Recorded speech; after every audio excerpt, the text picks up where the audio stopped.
তো দেখো বন্ধুরা, আমি অমলেটগুলো ভেজে নিয়েছি।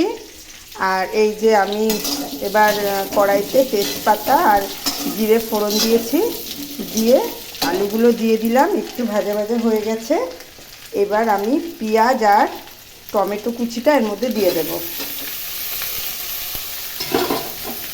তোমরা তো দেখেছো খুব বেশি তেল দিইনি, তো এটা আমি ভালো করে ভেজে নিচ্ছি। তো দেখো বন্ধুরা, আমার অনেকটা পেঁয়াজটা একটুখানি ভাজা হয়ে এসছে।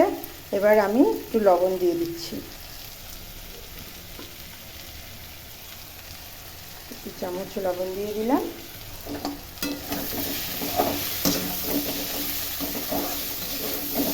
এই রান্নাটাতে একটু পেঁয়াজটা বেশি দিই আমি, আমার এটা ভীষণ ভালো লাগে।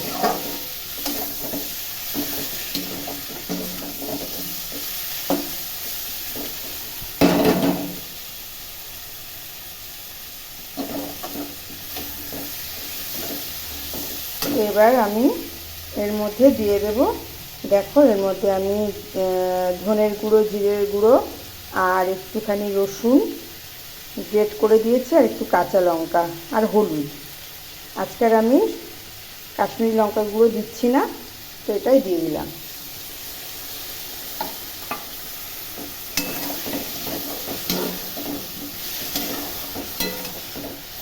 এটা এখন একটু কষে নিই।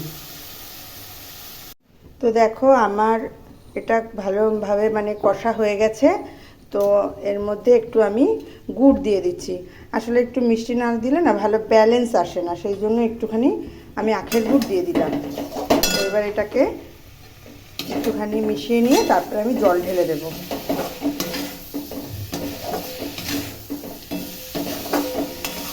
কাঁচা লঙ্কাগুলো এত ঝাল যে আমি একটুখানি ঘষে দিয়েছি। দেখো ভালোভাবে ঘষিনি, একটু টুকরো টুকরো হয়ে গেছে, তাতে একটু লেগেছে আমার মুখে, হাতটা জ্বলে যাচ্ছে।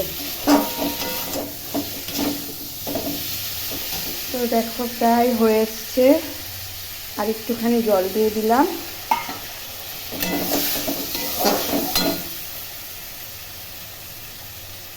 এরপরে আমি জলটা ঢেলে দেব।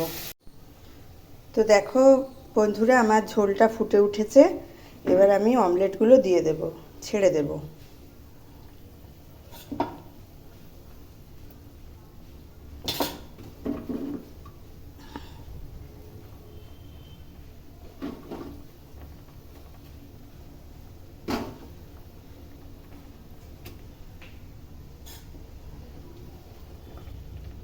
তো এবার আমি এটা ঢেকে দেব।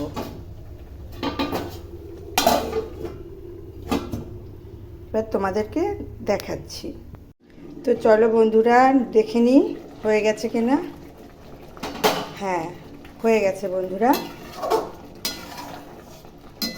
দেখো